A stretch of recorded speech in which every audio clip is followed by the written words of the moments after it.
questions, where learning to ask the right questions can help you achieve lifelong success. Now, here to help you ask all the right questions is award-winning author, international speaker, and business strategist, Laura Stewart. Good morning, afternoon, and evening, and everyone, and welcome to the show. It's so exciting to have you all here. And, the best laid plans of mice and men, when you're going live, all sorts of things can happen. Like January disappeared and I didn't do a show. And I'm so sorry about that, everybody. Lots of health stuff, lots of other challenges going on. And we'll do the best we can, right? As I've often talked about, perfectionism is something that we all need to learn to let go of and be okay with how the day unfolds. Do the best you can each and every day with whatever you're doing. And try to do it with a little bit of grace for yourself too, because I know lately, these last 5-6 weeks, not had a lot of grace towards myself, but every time I do, life just seems to flow a little bit better. And my next interaction always goes so much smoother. So I want to thank you all for being here with me today. I've got an amazing guest on the show today. She is a personal and very dear friend who I could spend all day with and still never run out of things to say, because I just love her energy. I love who she is as a human being on the planet. And I also kind of miss being able to just hop on the train from Connecticut to go to New York to see her. She's just one of those people that you want in your life. And I'm not even just talking about her amazing knowledge, the wisdom that she has that she's going to share with us today. For an intro to her, everybody, let's give the basic summary. She is an Emmy Award nominated producer, Oprah, Anderson Cooper, many shows that she has produced with people in domestic violence situations or celebrities, specials, documentaries. Plus, she has helped thousands of people get their messages so clear that they appear on all those shows that she used to produce. She's helped people get on Shark Tank, do TED Talks, get on the Today Show, the Good Morning Show, all the morning shows. I can't tell you enough about her. Her bio is so many pages. It's not even worth saying, because we're just going to leap right into the show today so you can understand all the wisdom that Rachel Hanfling has to offer. So Rachel, welcome to the show. I hope I didn't totally embarrass you with that intro. I am so happy to be here with you as well. Thank you for having me. Oh, it's so great to have you here. And we've already got people watching the show who have commented, can't wait for this. So this is exciting. Rachel, I've known you. I was trying to figure out exactly how long I've known you at this point. We met in California at a Brendan Burchard event that you were speaking at. Yeah. We bonded over photos of dogs. Did we? Yes, I don't remember that detail. There was this whole crowd of people all swarmed around you. And next thing you know, you and I were talking about dogs. I'm impressed that you remember that. Go ahead. Yes. Yeah. Well, it's those little things that give you the humanity of a person, is what I always feel. So today, one of the things I really want to focus on is pretty much your story as well, because I think it helps people understand why telling your story can make such a huge difference in people's lives. You've spent your life, your whole career, and even before that, trying to understand why some people are successful speaking, why some people have just been able to create messages that change the world and to help them. So where did that come from in your life? Well, I certainly didn't envision my life at this point. This whole mission of mine came from my childhood. And growing up, I can remember it so clearly. I would lie in bed at night when I was in elementary school. It was the beginning, going into a new school year, and I would just be lying there after everyone in our home went to sleep. And I'd be hoping and I'd be praying that this was the year that I would develop a circle of friends. Ah, And, I'd go back to school every year and it would be the same thing. I would be on the outside looking in. It wasn't like I got bullied. It was more like people just didn't care that I existed. And, oh, and I felt, that's how I felt. okay. And so nobody was paying attention to me. And that was very painful. But I started paying attention to them. And looking back on it, it was quite strategic, but it was not intended as strategic at the time. Nobody was focusing on me, so I started paying attention to how these popular kids that I wanted to include me talked, and what their body language was like, and what their facial expressions were like, and how they reeled people into conversations and escapades and took people along with them. And then I also fell in love with this box that lived in our family den, and that box was the television. Yes.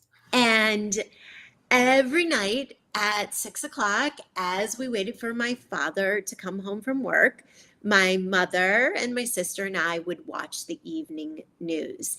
And even as a young child, I could tell that the newscasters were doing with people on a very large scale what I was trying to do with people one on one and in small groups, which was get people interested. Right. So you're reeling them in, and then you're keeping them interested, and then you're keeping them interested in more so that they continue to stay with you and go on a journey night after night, year after year. So I studied them too, how they talked, what their facial expressions were like, what their bodies were like. And the kids at school, my neighborhood social exchanges, and the TV became my learning. And after a number of years, I'd say by the time I got to high school, I did figure out how to make a circle of friends. And because of that, I treasure every relationship. I believe so much more than I would have had I not had that struggle going on from a very young age. And when it came time to choose a career, I chose the career that had been my love since I was a young kid, which was television. I didn't know anybody. It seemed a bit unrealistic at the time, but I knew that I could go into this very exciting world where I would get to tell other people's stories and shine a light on other people who wanted to get the word out there about themselves and their mission. Listening to that story, and I've heard parts of it before, but not all of it before. Yeah. The thing that strikes me is, Yeah. number one, it's hard to believe that you were this shy girl who didn't have friends, because I only know this person that is somebody you want to know, right? Yeah. And that there's so many layers to you that are exceptional, that every year I know you, I learn a little bit more. But that is such a huge thing to say, that you weren't making friends, but you wanted that. And there's so many of my listeners out there, this is I think I'm going on my 9th year doing this show, that they have that same problem. And they're like, well, how did that person get out there? How come I can't? My message is just important. Or I want to be friends with those people. I want to be included when people do those things. But for whatever reason, they don't feel that they can do what you did. They don't even know the first steps to take to make themselves, I hate using the word magnetic, but make them somebody that somebody wants to engage in a conversation. So when those people are out there, what do you say to them? How do you begin getting them to come out of their shell to even approach somebody like you and say, I have options? Mhm.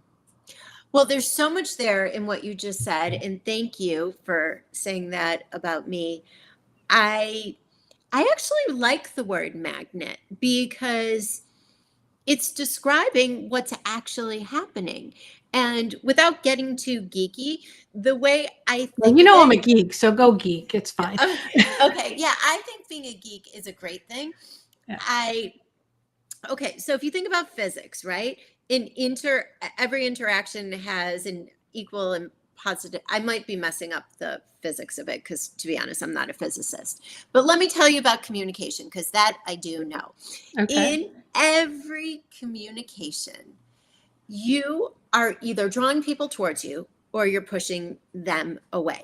Sometimes it's very obvious what's happening. Like you get this visceral, stop sign about the interaction. And this is, by the way, this applies whether it's one on one or one in front of billions of people. More often, it's very subtle. You don't even realize it's happening, but over time, it adds up to either getting closer to somebody or moving away from somebody. So it's like a magnet, and you feel pulled towards somebody or you don't. And it is based on how you feel in their presence. We spend so much time on what we think, and what we think matters. It matters what words we say and how we say them. And and facts matter, all that matters. But people are either going to move towards you or move away from you based on how they feel about themselves and their place in the Okay. world in your presence. And then they're going to use facts to justify that. So, um, so if somebody is in a place where they don't even know how to start, they want to be they want more people to be drawn to them, either personally or professionally, for whatever Right. it is they're trying to put out there into the world. It might even be you want a promotion, you want Yeah. a spouse, you want a partner, you want something. You're a charity and you need money to come in, whatever, right? So it's attracting whatever. Get that, everybody out there?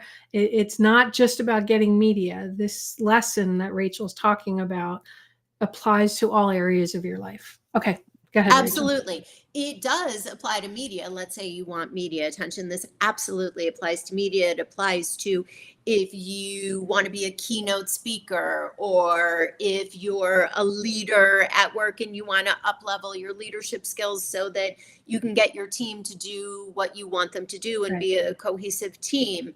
It applies in if you're trying to get a job. What is trying to get a job? It is trying to get somebody to want to come closer to you so they can hire you. And it applies anytime you go to a party, whether that's a party in real life or it's a party online. It is any social interaction. So, why don't we start with the first principle of effective communication? Perfect. Fabulous. Okay. First principle of effective communication is meet people where they are to take them where you want them to go. So, what does that actually mean? That means when you are talking to achieve a purpose, I'm not talking about if you're in therapy or if you're unloading on a close friend or something. That's not what I'm talking about here. We Okay. all need spaces where we can just unload. Okay. That's not what I'm talking about. I'm talking about if you're talking to achieve a desired end result. It's not about you. It's about your audience, whether that's one person who's your audience or that's billions of people. It's about your audience. What does your audience want? What does your audience care about? What does your audience need? What don't they even know they need or want or care about? And how can you find the intersection of what your audience needs and what you have to share so that you are giving it to them like the best gift they ever received? Bob Berg would call that the law of stratospheric value. Okay, I've never heard that. What does that mean? Oh my gosh. So I need to send you the book, The Go-Giver, but Okay. it's this whole idea of you're providing value to them. Right. And when you provide value from truly who you are, that's when you're going to make a difference for people. And that's what I hear you saying. I just want to make sure I grasped all that before we went on. This idea of it's not about you, but in some way it is, because it can be transformative for you too when you see the people move forward to where you would love them to go. It is being authentic, but it's also taking what there is to give of you and packaging it Right. in Okay. a way that it is exactly what they need. So if you Okay. come to me to be coached by me, probably the first question I'm going to ask you is, who's your audience? Because Great question. I'm not going to be coaching you the same way for every audience. I'm not going to be creating this one speech that you're going to go out and give everywhere all the time, because your audience and your situation are not going to be the same every time. So when you open your mouth strategically, you are giving the best of yourself, but you're giving it in a way that it truly, if you're doing it at the highest level, you're giving it in a way that your audience is thinking, "Oh, I needed that. Oh, how did she get inside my Wow. head? Right. Um, I was thinking that. Oh, wow. It's like she's talking to me, even if it's hundreds or thousands or millions of people you're talking to." That's a really fascinating point, because as I'm listening to you, I'm thinking about all the times I've spoken, all times I've been on TV or radio or podcast, or I've had people come on my show, right? 8 years, like, I don't know, 380 episodes or whatever. And thank you. And it's interesting, the people who haven't figured out who my audience is, what they are listening for, and all they want to do is give the exact same message over and over and over again. Like, they don't even hear what question I may be asking them, or somebody may be asking them. They're just like, no, I have to say these three things. And those episodes, they go to me, well, why didn't it land? Why didn't they get me? Mm-hmm. How come nobody reached out? Which is unusual for nobody to reach out after one of my shows, especially when I was on broadcast for 5 years. So how does somebody begin to take that first thing that you're talking about, where know who your audience is and present to that audience to move them forward? So how do you begin doing that? So could I Because I'm ask you, media trained by you, so I apply that on my show with my guests. so could I ask you a question? Yeah, absolutely. Okay.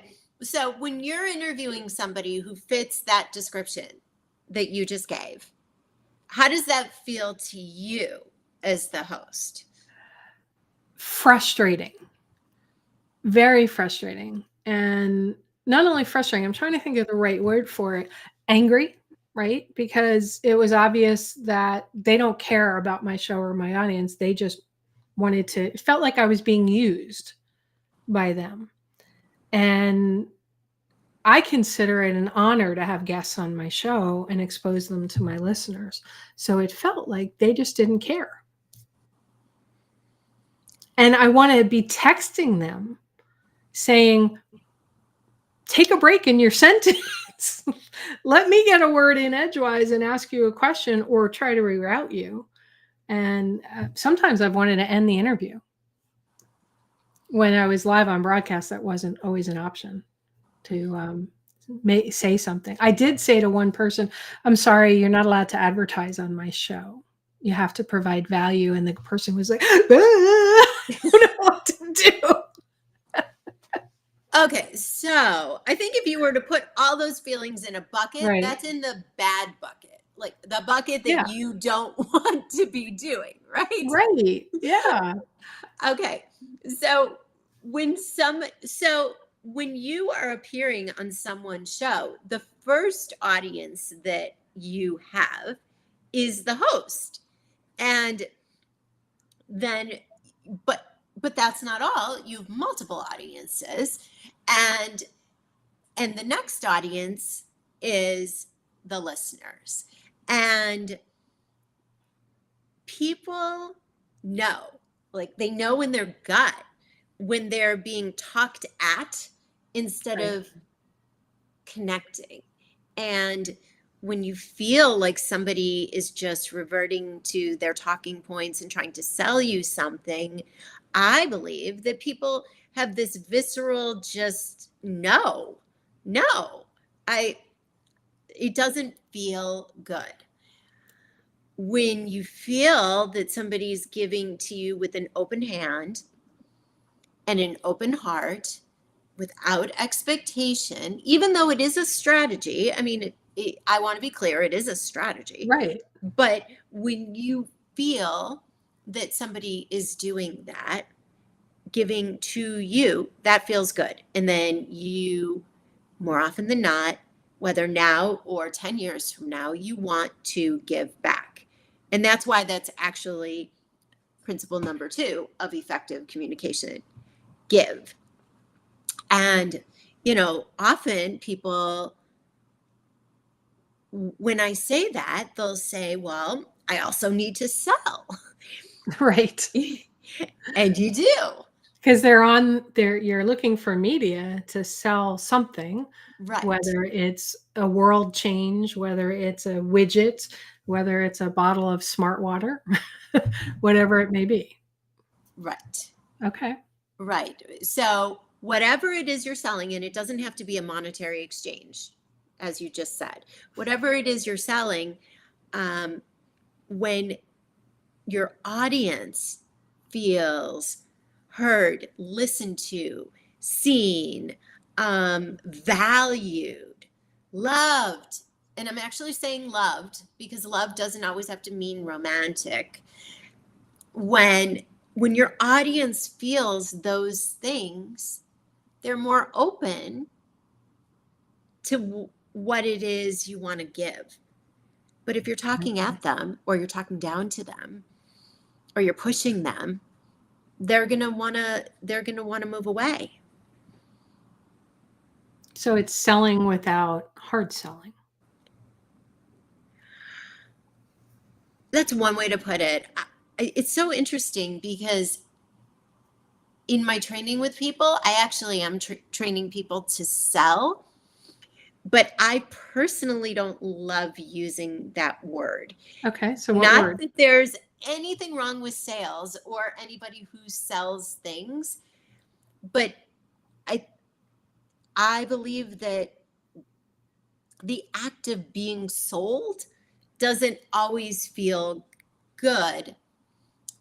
And when you can think of sales as giving to people, Okay. what will make them better, whatever it is, whether it's that widget or a cause that you're trying to sell or a course or whatever it is, that's the kind of sales I want to do. I want to be selling to people because I know what I'm selling is going to make them better, and they're excited about that too, and we're going to go on a journey together because I care about their success and they're invested as a partner.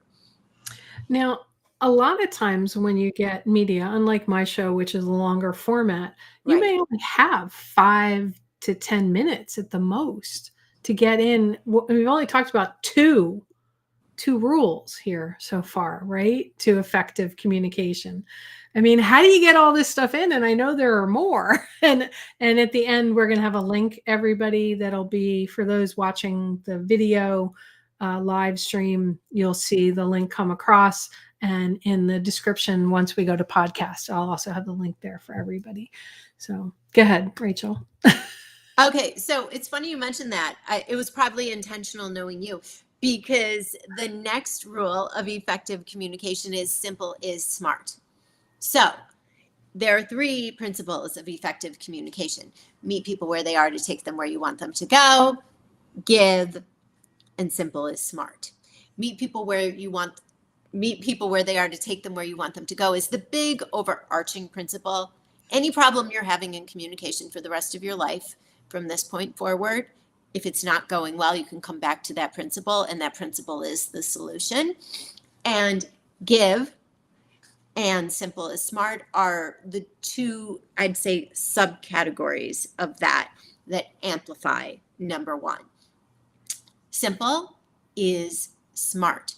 The less time you have, the more it behooves you to understand what you have to say, how you're going to say it, and say it using as little time as possible. So if something could take a minute, you shouldn't be taking 3 minutes. If something could take 30 seconds, you shouldn't be taking a minute. You get the idea. Right. And you have to do that in advance if you want to maximize the opportunity, because the reality is media opportunities and many opportunities in life, whether it's giving a keynote, leading a group, selling something, Right. going on an interview, whatever they are, most of them you don't get a second chance at.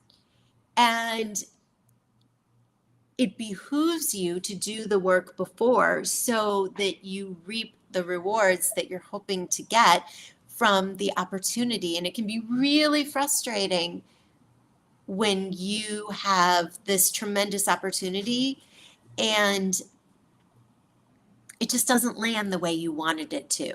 Right. And often, not always, but very often, that's because you didn't prepare. I'm laughing only because you reminded me of something I kind of wanted to forget.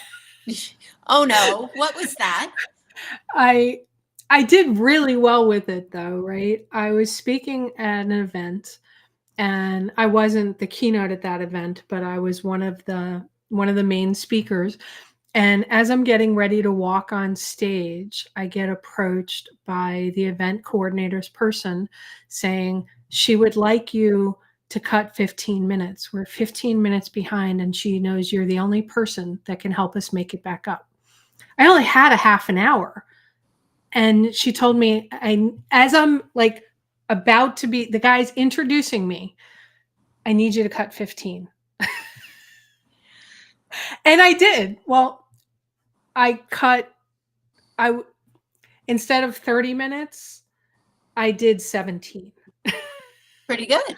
Which was pretty good because on the fly, I am literally reordering every single one of my thoughts, every single one of my PowerPoint deck, which is I only use images so that it just triggers for me to speak. And I got a standing ovation, which was amazing.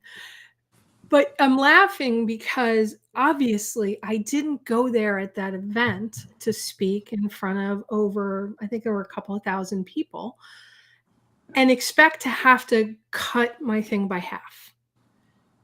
But when somebody asks you to, especially an event planner that runs a lot of events and somebody you happen to personally like, you try to do it. So your last rule, simple is smart. If I didn't know my material so well, I wouldn't have been able to do it. And it ended up being incredibly effective doing it in that short period of time as well. And I started using that shortened version for other things. So that just an example that popped up of how powerful that one rule is. Yeah. And you know what's interesting about what you just said?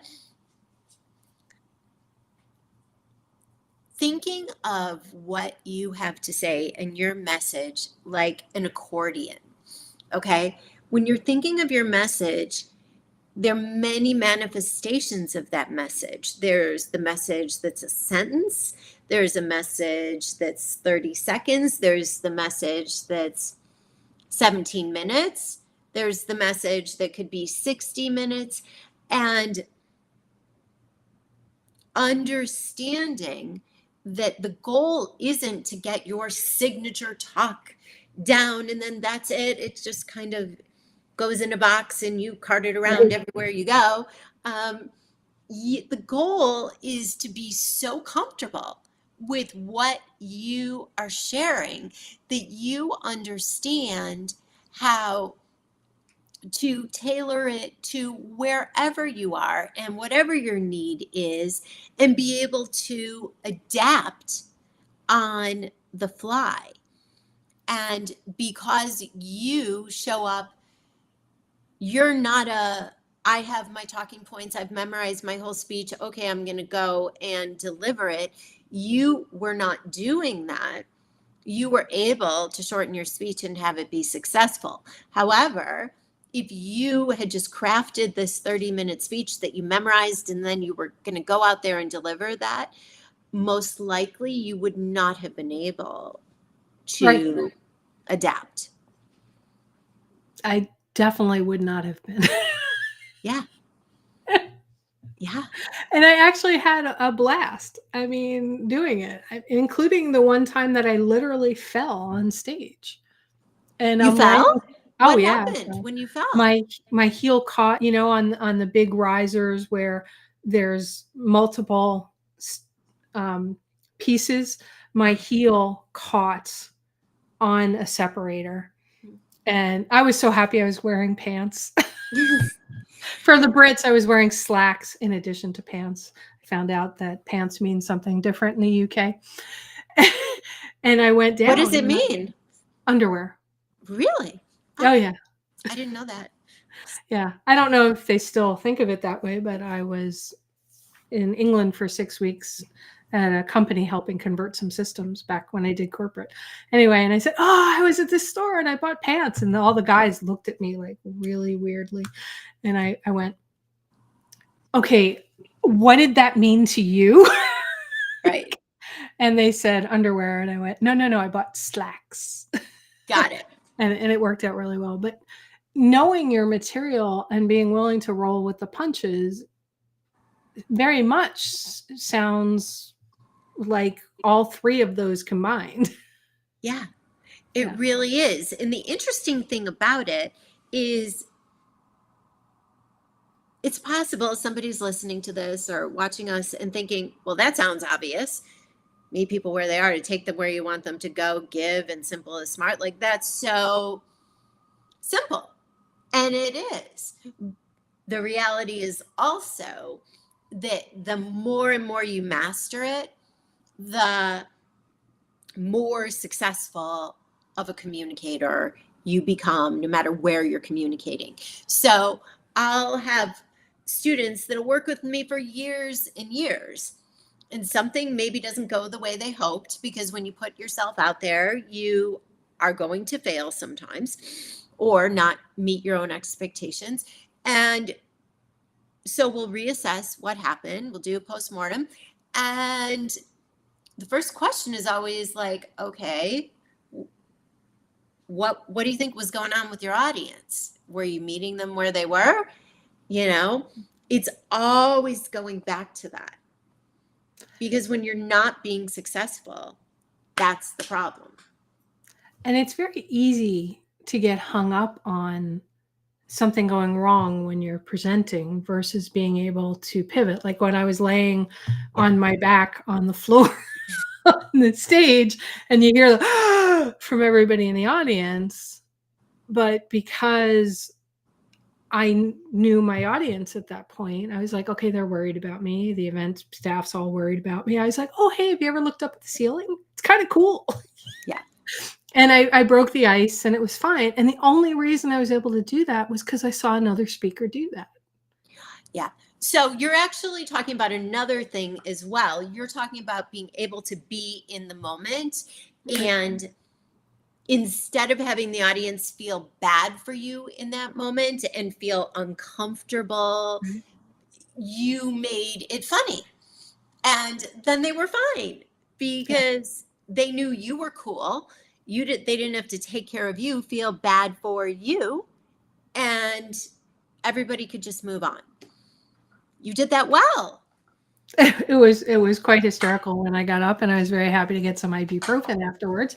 But it's the whole idea of media training and working with somebody like you, Rachel. Yeah. Is it to run through all the different scenarios, or is it to, and maybe it's none of these, right? Or is it to draw out of you what seems like something you know so well, but may not hit, say, that first one or the second one of giving, even? So I'm trying to, for my listeners, because a lot of them are like, I don't need a media trainer, as you just said. I don't need somebody to help me craft my speech. So what is it that enables you, because you are uniquely amazing at this, Thank you. to help them? Why should they even care or consider something like this to help them get it out of them? So the beginning part of your question, I think it's both learning how to get something out of you and also get something out there. The second part of the question, every day we all walk through the world trying to achieve something.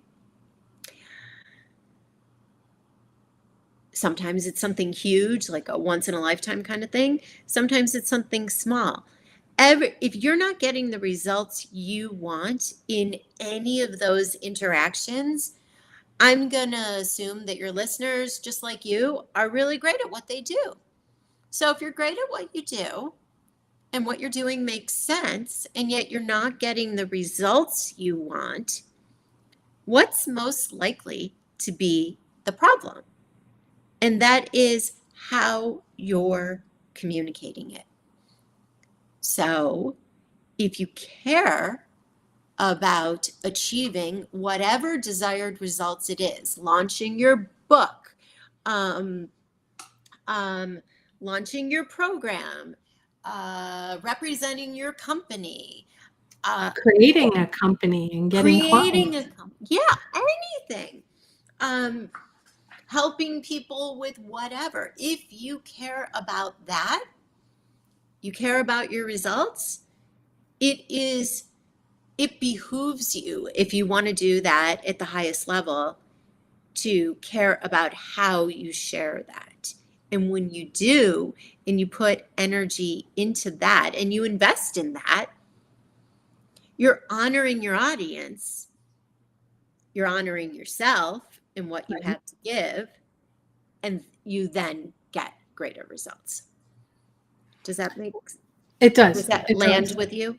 Yeah, it does. And I had pictures of Taylor Swift and J-Lo going through my head recently with some different brand things that happened and the way they've communicated different things. But I'm not going to go into them, other than J-Lo on SNL, where her hair thing started coming out and she's in the middle of a song and she's just like, never even phased her. She just ripped it out of her hair and kept on going like it was nothing, right?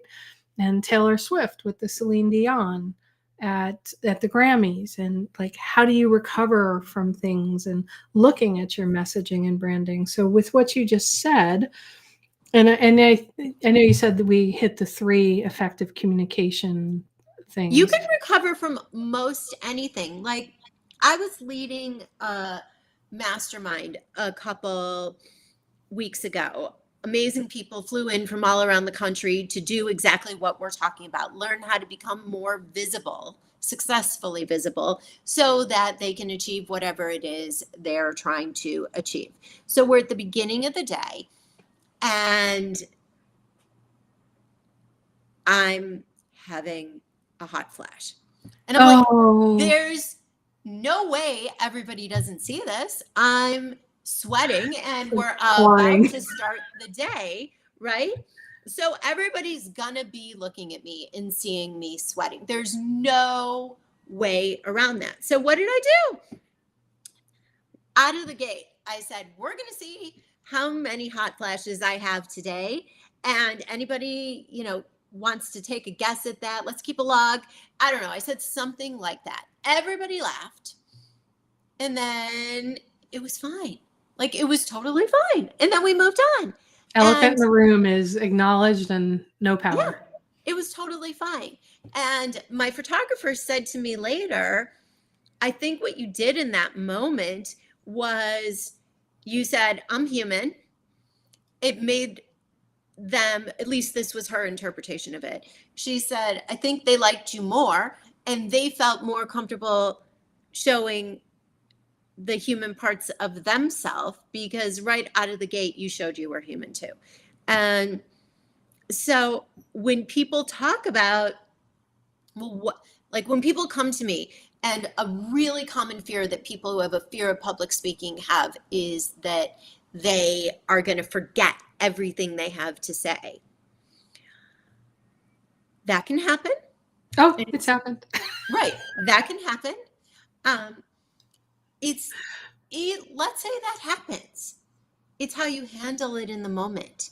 It's how you center yourself and you let the thoughts come back into your head and you remember where you wanted to be going, and then you begin again, and somehow or other you interject some form of humanity so that everyone in the audience sees, oh, he or she, they're just like me. Sometimes they forget what they're going to say, and I feel more connected to them because of it. People are going to feel more connected to you when they see who you really are, not just like some perfect robotic presentation. I know we got a little off track, but it's an important concern that people have, right, that doesn't need to be the reason why they don't put themselves out there. And yet very often it is, because we look at a flaw that we perceive in our face, in our being, in whatever. We just like, well, there's no way I could go for media. Maybe I'll just do radio or podcasts, but preferably one that's not like what you and I are doing where we've got video going, because I don't like the way I looked or I'll be self-conscious. And that is part of effective communication as well, correct? How you present physically, but not necessarily the way you look, but mannerisms. I laugh because I laugh at myself. Sometimes you think I talk with my hands. And I've done that when I'm on the phone with somebody and I'm gesturing and I go, I think you can see what I'm talking about, gesturing, but obviously you can't. So how much does that factor, the visual aspect of presenting your messaging? It's a really good question. We live in a visual world, and to not acknowledge that would be delusional. That said, I believe that people are caring about how they connect with you. And fundamentally, most people, most of the time, are thinking more about how they think and how they feel in any given situation than they are about how you look. And I actually had this come up in a group today, And a student of mine was telling me that someone in her life always says exactly that to her.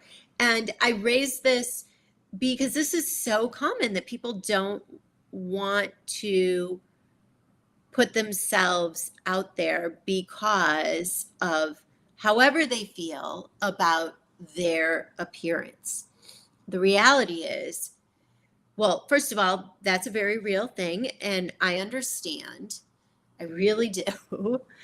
I also know that whatever you have to give, you meaning anybody listening, me, you, everybody, is so much bigger than the way we look.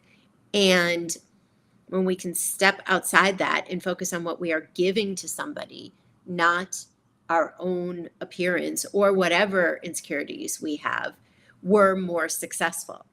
In fact, that is a very successful strategy in combating fear of public speaking for whatever reason, whatever anxiety you have about putting yourself out there. When you try to, as much as you can, focus on your audience, how much you can give to them, how much you can be giving them, whether you're talking to a boardroom or whether you're talking, on media or wherever you are. When you're focused on your audience and what you're giving them and how you can make that the most amazing gift they've ever received, you're less in your own head with your own fears, your own insecurities. It's just human nature. You can't be focused on both at the same time. So it helps you be more confident. Yeah, I think that's what I do, is I've always focused more on the audience. Even the first time I did public speaking, I never thought about it, but the way I got over my nerves was, what if I can make a difference for one person here? Yeah. Mm-hmm. And when I think of it that way, it's like my whole goal is to say something that will make a positive difference in somebody's life. Yeah. Because I was present that day. So it's about them. It's right. about them. It's not about you. If somebody is struggling, Yeah. right? We've talked about the three steps, the three things. I love the simple is smart. I love the giving, and I love taking them where they want to go. Meet people where they are and where you want to take them to.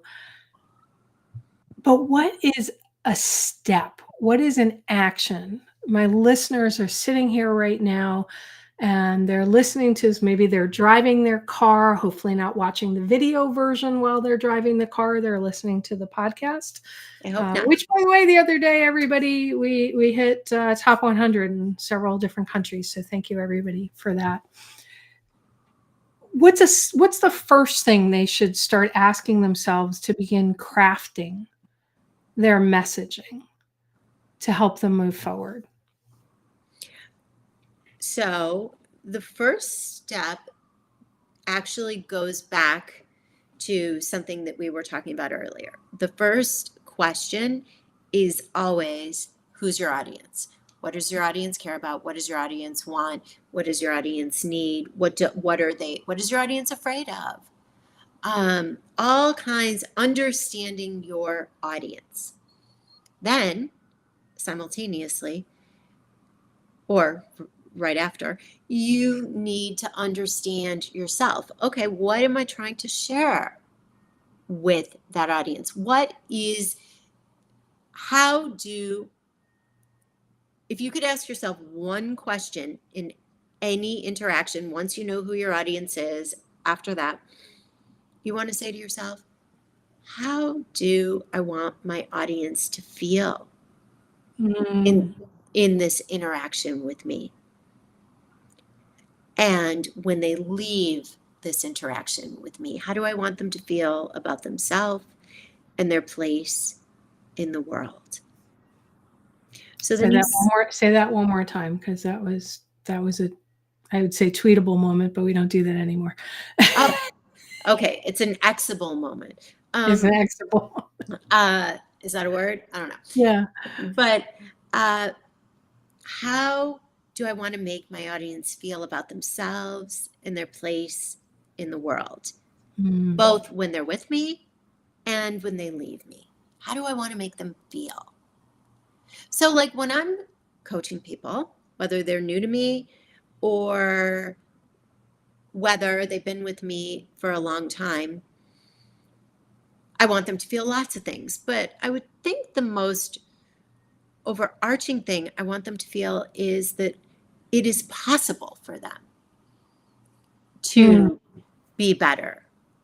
Right. Because if you don't believe that it's going to be possible, then you're probably not going to put energy into it.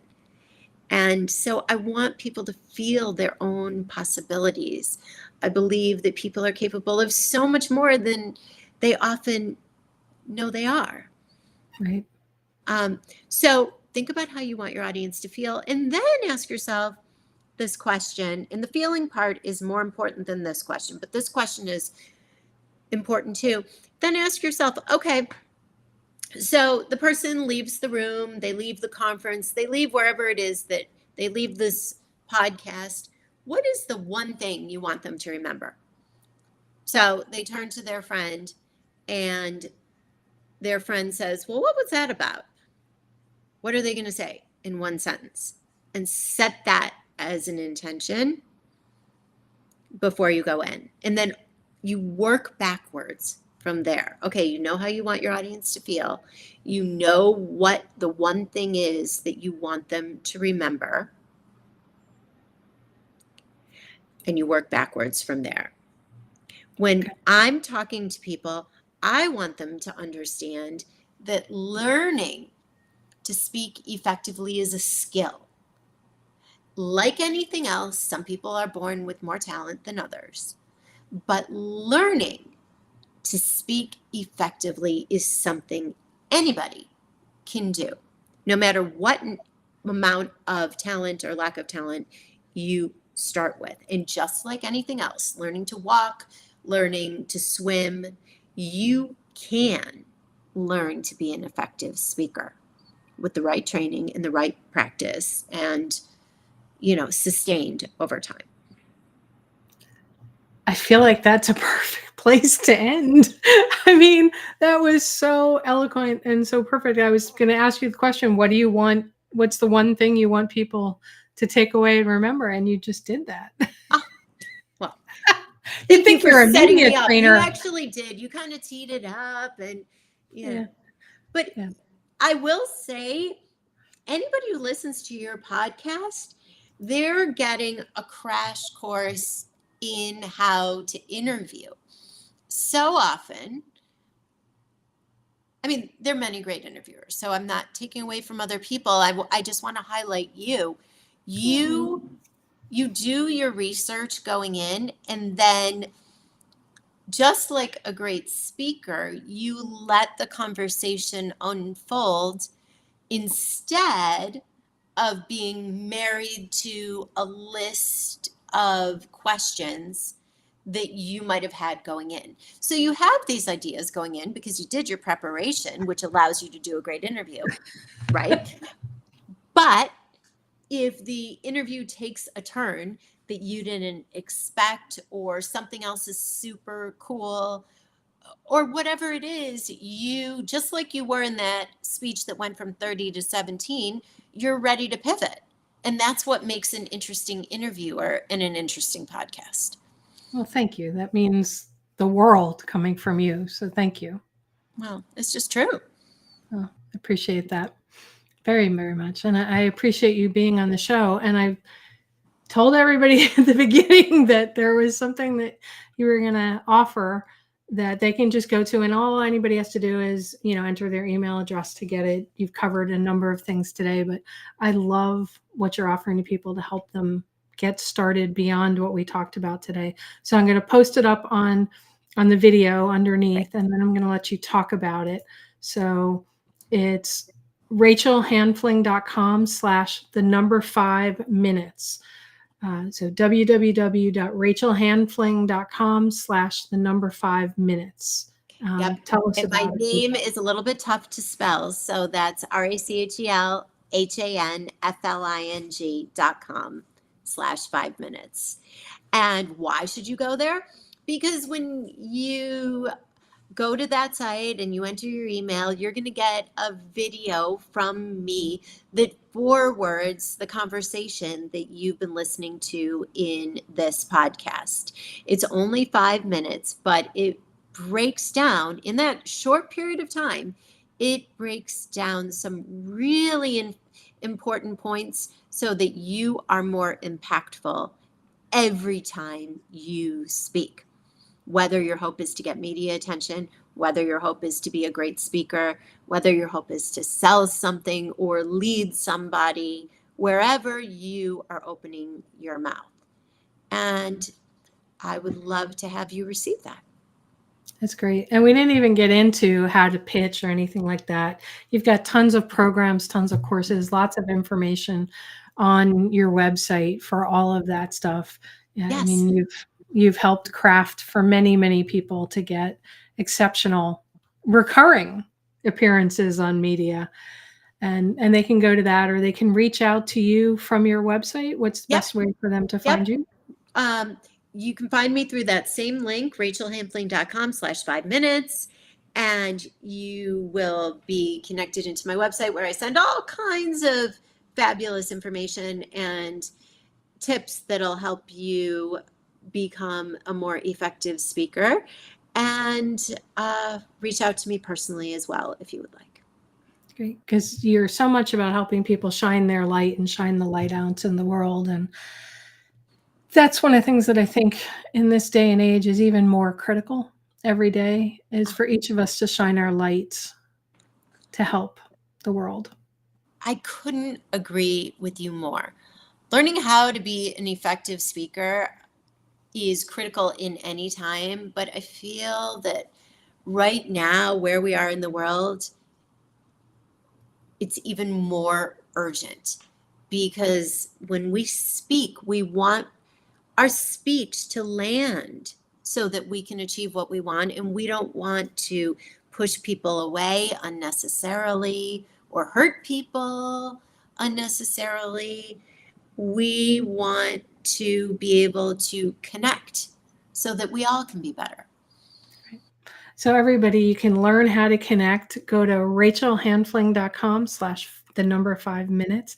Rachel, thank you so much for being here with me today. I could talk to you forever and ever and ever. As I said, it's always great.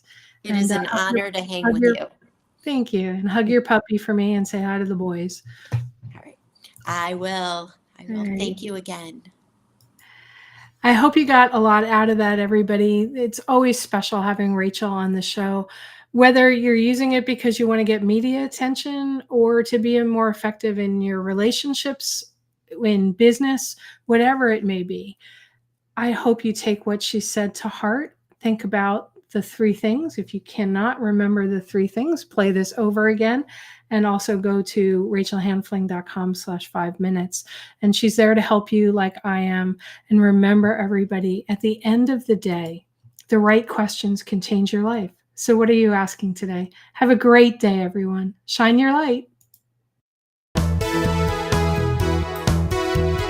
You've been listening to It's All About the Questions, starring Laura Stewart. Connect with Laura at it'sallaboutthequestions.com and download a free workbook that will help you ask better questions starting today.